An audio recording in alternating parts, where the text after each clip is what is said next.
Hey guys, it's currently 1 a.m.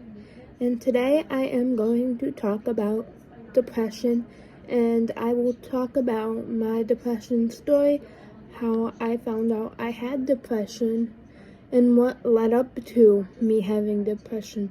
My main struggles with depression are related to being adopted. You can really tell from when I was little I struggled, even though my parents didn't want to, I don't know, I guess they didn't want to believe it. Like, a parent finds it hard to admit that their kid is struggling, and they don't want their kid to struggle. But sometimes you just need to do what's gonna get you help. So from a very young age, I struggled with depression before I even knew what it was, and before people could actually diagnose me with it, because I didn't know how to get the words out there on how I was feeling.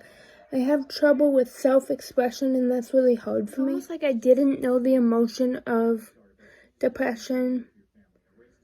And I want to empathize this because knowing the emotion is really important in psychology, because that's how the therapist knows how to diagnose you. Although I don't like labels, I don't like to say, oh, I'm depressed. I don't think anyone wants to admit that they're depressed anyway.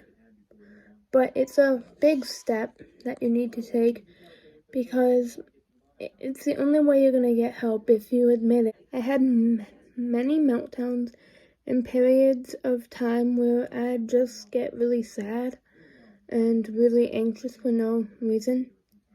Yes, I have anxiety, which is the opposite side of a coin for depression. So depression is looking back at the past, worrying about the past, can't let go, dreading what happened in the past, where anxiety is worrying about the future, looking at the future. I was bullied, I isolated myself because I didn't like the people that were around. My mom basically said, oh, why don't you make friends? And she didn't know at the time, so no hate on my mom, but she didn't know at the time that these people were mean. These people really were. I know everyone's not mean, but when she went to a party, she figured it out and how they were all not good people to be friends with, and she understood why I didn't want to become friends with these people. They were kind of setting up another friend of mine, a family friend, and she saw this.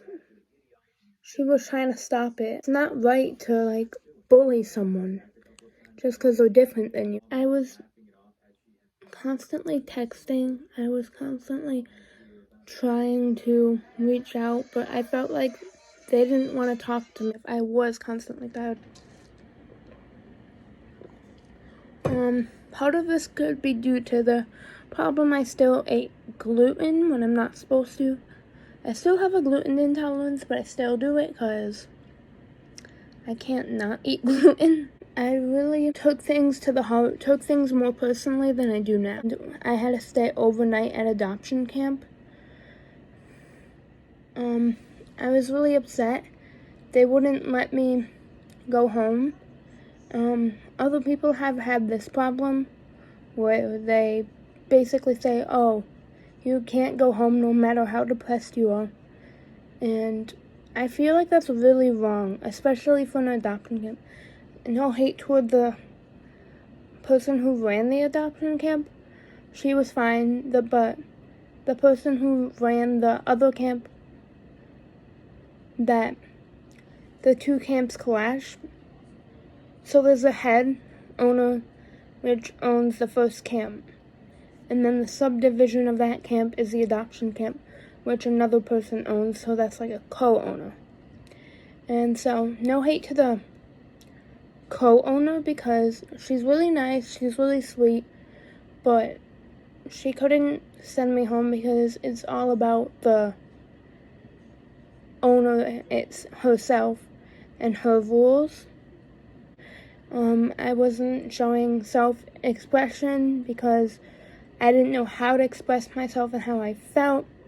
This led to having more abandonment issues that just came out recently. I just told my parents recently because it just slipped out of my mouth, finally. I really have hard time expressing how I feel.